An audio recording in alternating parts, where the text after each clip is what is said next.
You collective, it's me. That's what I'll do. I'll come in and say hello. I know you're missing me already. So, this has been a whole long ass journey for me. I just can't even begin. I don't know where to begin and where to end or where it starts or where it ends.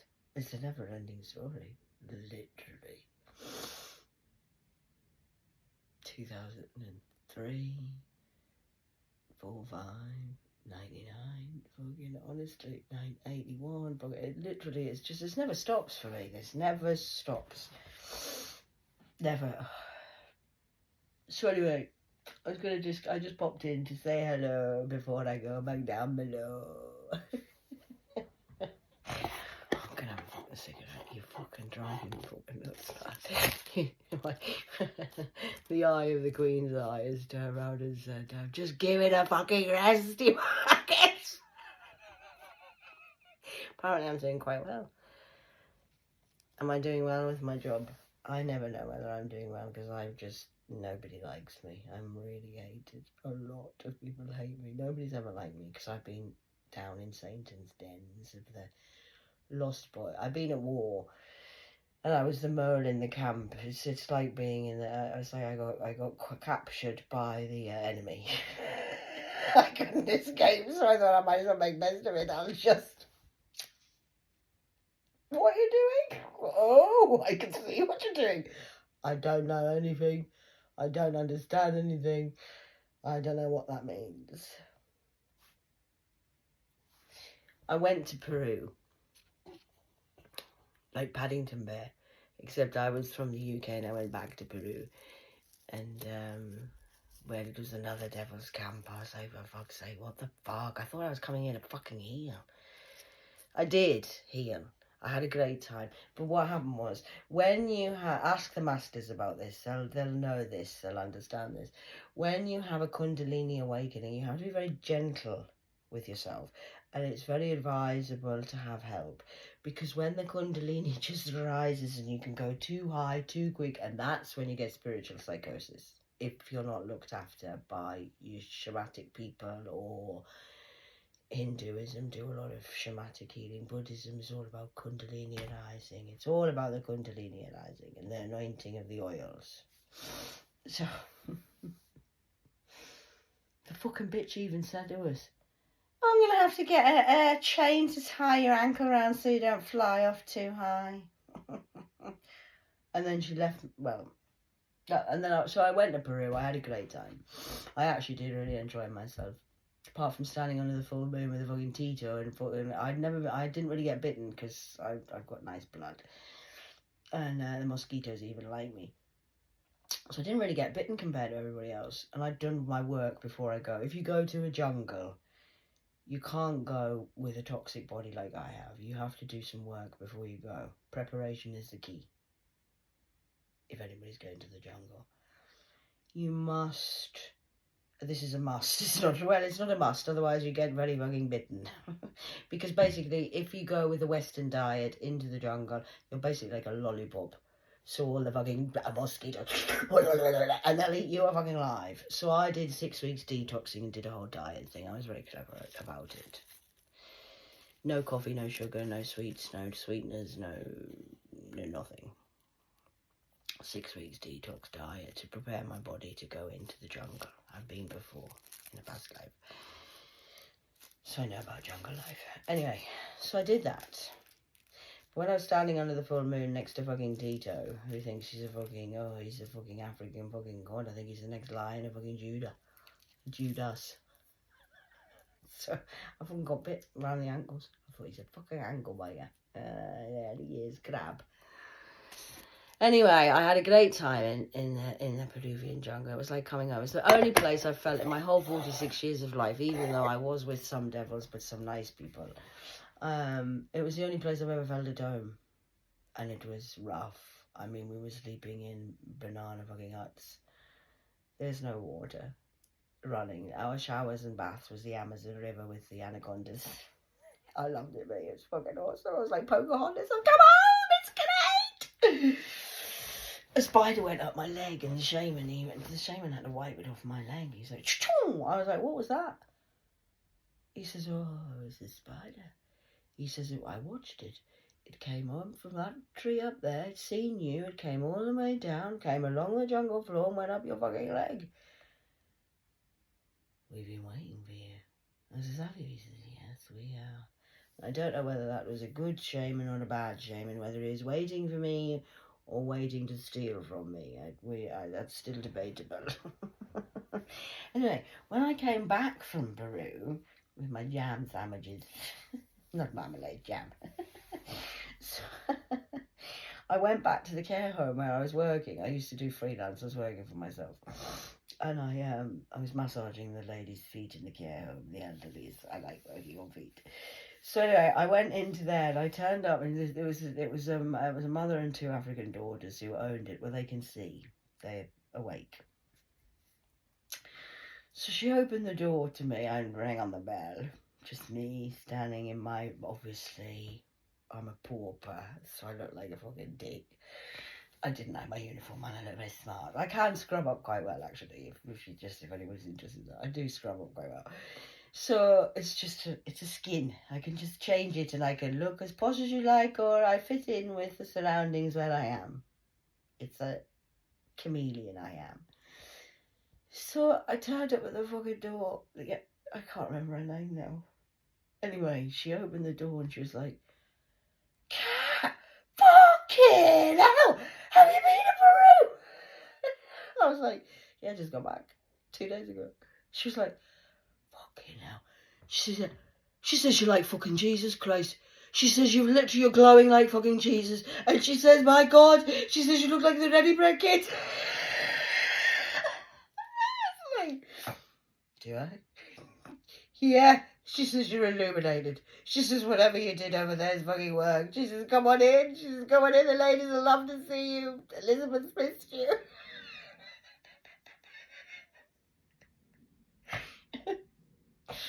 So that was that. And then this was 2011. 2012, I was so Kundalini awoken quite quickly and no help from nobody. They just left me fucking flying fucking high. So I did go into spiritual psychosis. It's a fucking nightmare. So I was in spiritual psychosis, but not in spiritual psychosis. But basically, every fucking door was open on all fucking realms of all levels of devils of fucking hell. That's why I told Dad, please can you take away my sight? I don't want to see it at the minute because this is too fucking much. I can't fucking cope with everything that's going on and seeing. Wow. And I ended up, it was a Sunday. My ex-husband went to watch the football around his son's house. I'm going to watch the match. All right, then. Okay, miss you too. Okay, take as long as you like. I was left with my 6-year-old daughter in the house. And all of a sudden, apparently my parents were due to come, but I didn't know they were coming. My handlers. I forgot they were coming. Because I'm in my own world of Kundalini, fucking hell. So what happened was he went to watch the football. I then suddenly got shit. I had post-it notes and I wrote them all over the fucking kitchen doors, all out saying about Jesus Christ, the return of Christ, this fucking that, you've got to save yourself, follow the sun, follow the sun. And then I packed a little bag. I didn't even put pyjamas in for my daughter. I don't know where my fucking head was at. I didn't think. I just packed a little bag, made sure I had my passport. I didn't know where I was going. And then I got in the car. And ended up at the airport. Parked it in the short stay car park. And left it there. My ex-husband had to pay 300 quid for the car parking ticket. I was over the moon. You know what just fucking cost me? Yeah, well, teacher. So that didn't go down very well. And then and then I got on the aeroplane. Well, I was sitting, actually I didn't. We then went and sat in the airport And I remembered, oh, I had better feed my child, because then the psychosis tripped away a bit. I was up and down. It wasn't really psychosis. It was a journey. So I was perfectly compass mentis. So I said, come on, darling, I'll get you something to eat. So I got her a toast, ham and cheese toasty. I just had a coffee and a fucking cigarette, because that's what I live on. So I had that. And then I says to her, I went up to the lady at the airport and I said, can I have anywhere in Europe for one adult, one child, the quickest one you got, next flight going, please, would be great. Anywhere in particular? No, that'll do. Anywhere. So she went... It was a whole neon experience again. It was a whole fucking Matrix thing. So I said... She said... What about Amsterdam? Will that be any good? Me being me, because I'm just fucking me. I just go with what's given. I said... Yeah, that'd be great. And then she went... actually, I do have Paris. If you would like to go to France, that might be better than going to Amsterdam. Just like me and my daughter had gone to Amsterdam, we would have been right in the sex trade and never fucking come out alive. It was not a good idea to go to Amsterdam. We needed to go to France, so God had to intervene quickly, and she fucking lost it. I've got stories like this, or hundreds of thousands of them. And then I got the tickets, and then we went to go through, and then the security guard had to come and have a chat with me, because obviously you can't just take your child away without that partner there. In the UK now, they're a bit sort of suspicious of this, because we have a lot of child reductions and stuff. So I just had a normal chat with him. I said, I'm taking her to Paris, we're going to go to fucking Euro Disney, it's a special treat, it was a surprise, full of shit. Oh, this is great, I'll see you on your way back. Great, see you later, Mum, I love you. We got on the plane, we had a great time. I didn't tell anyone I was going. No, my ex-husband didn't know where I'd gone, so I kind of just disappeared, which is not very good when you're a handler and you're getting paid to look after somebody. So they phoned the police. International police were looking for me. UK police were looking for me. My phone was fucking blowing up. I was sending all these fucking messages to Carly at the time about Jesus. I don't even know what I said. I don't know what I typed. But I did say a lot of Christ stuff. And then, as the evening progressed, I said, we got to this... Well, first we had to find a hotel. So I booked the hotel, and then I couldn't remember what the guy had said, so I turned around and went back, and the whole thing had fucking disappeared. I'm like, fuck. I was literally in the Matrix. Well, the Matrix crashed before my eyes. I wasn't in the Matrix, I was seeing what's going on. Fucking hell, man. So then when we actually did get to the hotel, it was a very nice hotel, I can't remember what it was called now, it was very beautiful, we had a really lovely time. And the first night we were there, my phone's blowing up, but my ex is going fucking nuts, because where's his daughter, where's she fucking gone, I'm gonna fucking kill her, boom, boom, boom, every fucking... I just ignored everyone, I put it on silent. I said, come on, baby, I'm gonna take you out for some dinner. So we had steak, we went to a lovely little French restaurant, and I was eating steak and having glasses of red wine, and she was having the same. Very nice.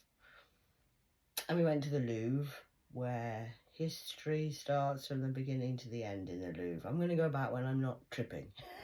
It'd be very nice to go normally. So we had a great time, and then I kind of lost it. Oh, then the dark side kicked in, and then the church came after me. Yeah, you did, Vatican bastards. Oh, the fucking church hate me. Oh. I had a whole fucking Lucy experience where Lucy's a nun. Not Lucy, the monkey. And she gouged her fucking eyes out. Oh my god, it was the most horrendous fucking night in my fucking life.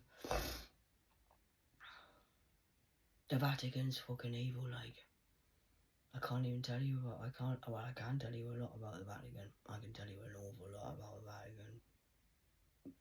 I'm not going to tell you now because 40 minutes in and I just came in for a chit chat to tell you about my glow up of the Ready Break Kid.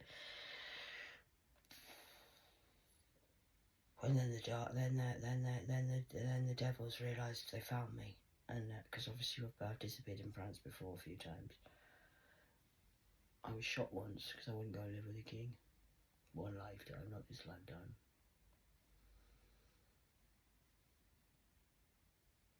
I didn't want to be rich, I wanted to stay living in the woods. It's kind of like my life, really. I'm a worker, I'm not a fucking... Anyway.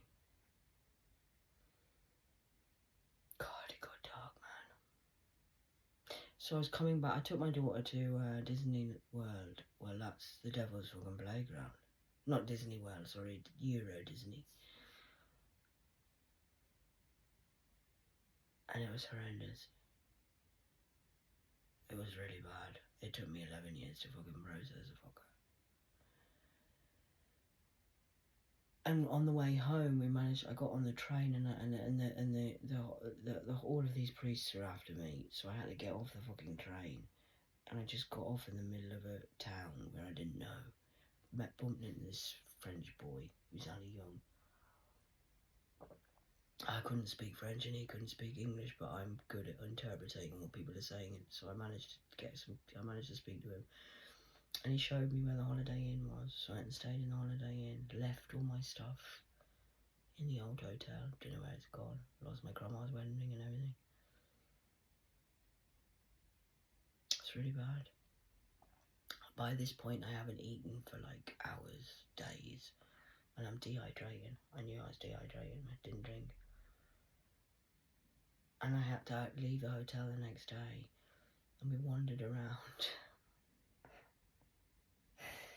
And I was like, you see, if you're gambling, I take calculated risks, but I know when to take a risk and when not to. Now I know when to get the fuck out of there. So it suddenly got really dark, and there were these drunks coming along. It was a really bad area in France. France isn't all it's cracked up to be. It's not all like Paris. Some rough places in fucking France. And I was in a rough place. There were these devils, basically. So I hid in a bush, took my daughter, and we hid in a fucking bush. And I said, all right, we now need to go. I've got to get help. So we wandered around this estate. And I bumped into this French guy, Clay, who's getting in his car. And I was just fucking threw my passport at him. I said, I need to go to the hospital. He's like, I can't fucking take you. He couldn't speak English, I couldn't speak French, but we did communicate. So he was like, right, okay, look, get in the car, I'm going to take you. I'll take you to the hospital. Come on, let's go. So I got in the car with a random stranger. He was alright, he was a godsend one. So I got in the car. This is why you can't do what I've done. But it's very dangerous, what I've been doing in my life. It's a very dangerous game that I've played. It's not dangerous for someone, because I am who I am. This is why you can't have my job. You don't even know what you're doing. Fucking imbeciles. You fucking greedy. You want my job. You wanted to see what I've got. You can't. Oh my god, I can't even tell you what it's fucking like. It's fucking shit, man. So then, when we got to the hospital, they said I was married to Keith, but I was married to Franco. And then they say, no, you're married to Keith. And they go, oh, fuck. I was like, oh, really? So that's what's fucking going on, motherfuckers. Who's getting my fucking pension? Who's getting my wow. Oh. Anyway, when I was in the hospital, they were trying to separate me, and I didn't know this, because I wasn't aware, but my dad told me. And they wanted me locked up in France. This was the plan. This was the devil's plan. She'll stay in France and we'll lock her up like we did the last 1,000 years. She'll be lost forever and we'll bring Francesca back. She can be inheritance and she'll get everything and we can just say Kath's dead. Again. They kill me all the time. I've been killed more times. I have more death certificates than I have birth certificates. I've died that many fucking times. So I said to my dad, Dad, I need your fucking help quick. I need you down here now. They're trying to separate us. All of a sudden, this huge, I've told you this story before, but just in case you haven't listened, this huge, and I mean huge, fucking gorilla fucking black man came in. What's going on? So they had a I'm just fucking sitting there. And he says, right, okay, no. I understand what you're saying. He says, and I can see what you're saying. He says, but that's not happening. This woman is not to be separated from her child. And under no circumstances is this woman to be separated from this child. I understand what you're saying. Get her husband to come and pick her up from France and take her back to the UK. Obviously, I understand she can't fly by herself, if that's how we're going with this. But she's not going to be separated from that child, and she's not staying here and like going back. No, that's not happening. Sort it. So they did. And then they took me to the cells. They had nowhere for me to stay. So I had to go to a police station in fucking France. It was horrendous. With a child. With my child. 6-year-old. In France, they're a little bit different to the UK. They all carry guns for a start. The French are not like the English. They're very... so they had a fucking great big woman. They're very sexy, actually. I have to say to the French, police uniform, je m'appelle Catherine, j'habite English. They were nice. I had a very particular nice one looking out at me the night. My father does that to me, likes to give me the eye candy occasionally. It just keeps me entertained for the evening. So, when I was in the station, he says, you can just sit there. All right. But he bought me chocolates and everything. Bought the bed. We had chocolates. We had a little feast on the night time, coffee. And it was nice. There's always this silver lining in the clouds. But in this police station, it was like something I've never seen before. It was like something out of the fucking 1700s. And they had this big wooden table, like they would have at King Arthur's fucking feast or something, with handcuff things on the thing. And they just used to... I wasn't handcuffed because obviously I'm not a criminal. But I'm like, wow. And they wear big boots in French fucking police. They do. They have great. I remember, this is one. These are things I remember. He had great big fucking boots on, and he kept coming in and giving us. He said, "I've got you some more chocolate, sweetie. There you go. It's some chocolate, thanks." But they kept trying to say my dad was my husband, and my husband was. They don't know who this is. And then 2012, I came back and they locked me up in the mental hospital because they said I was crazy because I was saying all this God stuff. But I was actually saying what's happening now in 2011. That's why they hate me. They've been trying to kill me every day since 2011. Every day. Every day they try to kill me. Your plan's not working. God's plan is great. So that's interesting. And then, because really, 2012 was meant to be, well, it was the start of the Great Awakening, but 2013 was a non-year. It was like, bury your head, quickly hide, because it's going to fucking get really dark. So I was sort of saved, really, in that sense of what was going on in the world, because it was a really crazy year, 2013, if you remember. 2014, I recovered. 2015, I left. And then from 2015, I've had them all on my case again every day since. And the children have even got involved since then as well, so that's been nice. So it's just one big days of death. Except I have quite good fun with it, because it's kind of my life, and I'm an assassin. A spiritual gangster. Assassinations. I'm here for the nations to spread the word of joy and love. If I can get through all I've gone through, I'm telling you... Mission impossible. I don't exaggerate. I tell the truth when people look at me, and they're just like, I was telling some people in Handsworth, and they were looking at me, the gangsters. Alright, gangster. Alright, yeah, boy. I was telling them a few of these story type things, and they were like, that never happened, you fucking liar. And I'm saying, I'm fucking telling you, man. I'm fucking telling you. Swear down on my fucking life. As I breathe, I tell the truth. It's the fucking truth that happened. Cat, that didn't happen. That can't be true. It's fucking true. I'm fucking telling you. I don't fucking lie. Could you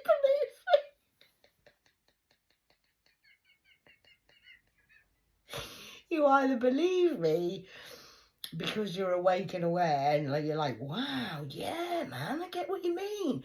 Or I get the other Marmite, love or light. I get the other response of, she's so full of fucking shit. She could tell us a fucking tale like a fucking sailor.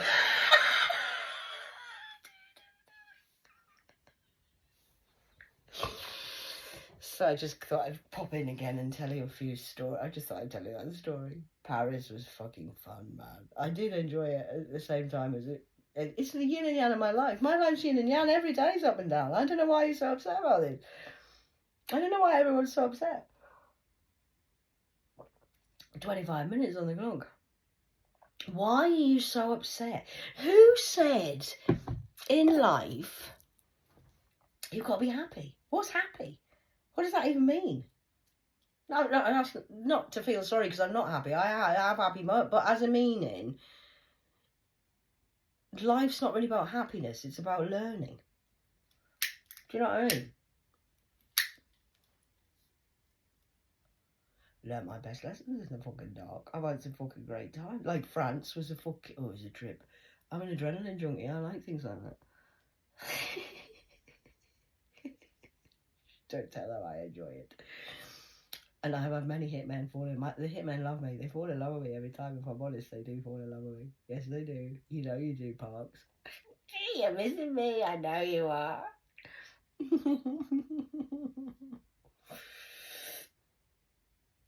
They do. Because I'm nice. They still try to kill me, but that's okay. I don't mind.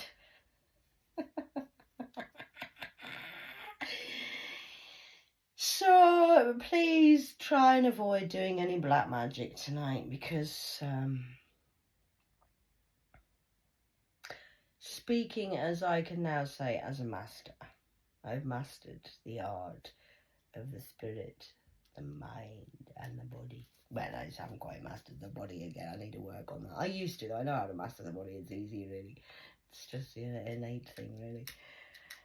I'm healing from the inside out with the body. I need to do more yoga. We all need to heal. See, the day that you finish healing is the day you're dead. Every day I get up, you all think I'm fucking great, or you hate me, one or the other.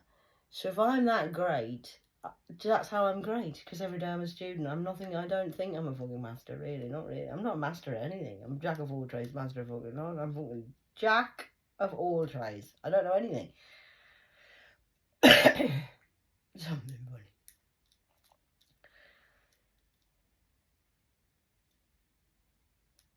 So that's it. 27 minutes on the clock. I just turn up. I literally just turn up. I've always just followed a feeling. I don't know where I'm going. Kids used to say that to me. Where are you going? I don't know. I'm just going for a walk. Well, where are you going though? I don't know. You're going to get lost. Well, there's another perspective for you. Just before I go. How can I get lost if I'm not planning and I don't know where I'm going? That's why you're all lost now in this web of weaving of funnel webs of fucking devil's dicks of whatever you've been doing. I don't know what you're doing. Because that's why you're lost. Because you had a plan to get somewhere and do something. That's why I'm not lost. Because I never had a plan.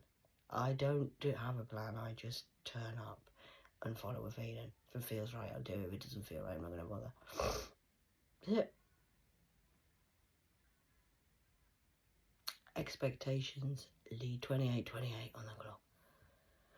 That's a 28, that's how you go over. If you have expectations, I'm telling you, this is a fact, expectations will lead you to disappointments. I know that because I had a lot of expectations. And they've all led down the path of disappointment. And another lesson just before I go, I'm going to go to bed after this, I think.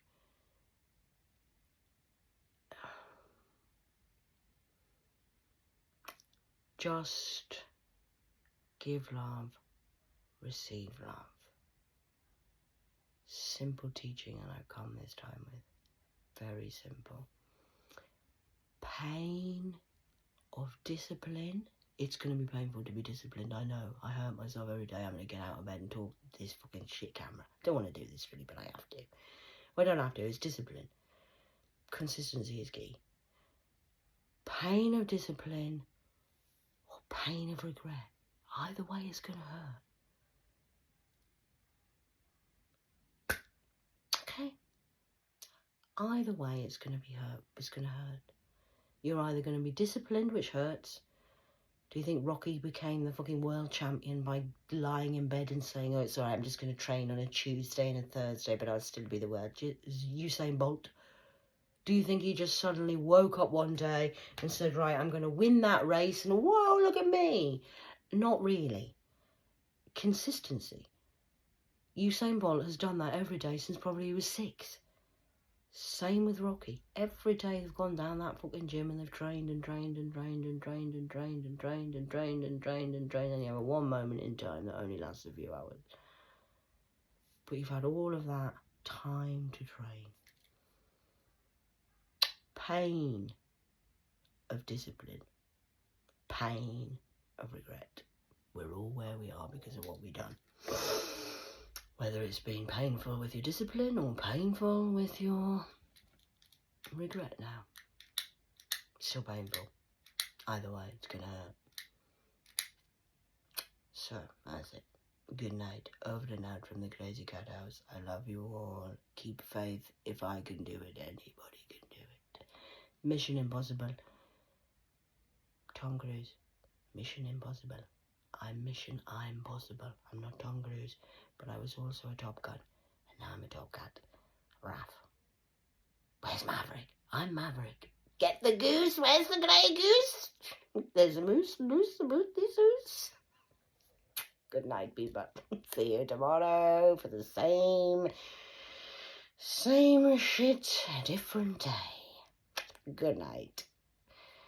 See you in the morning.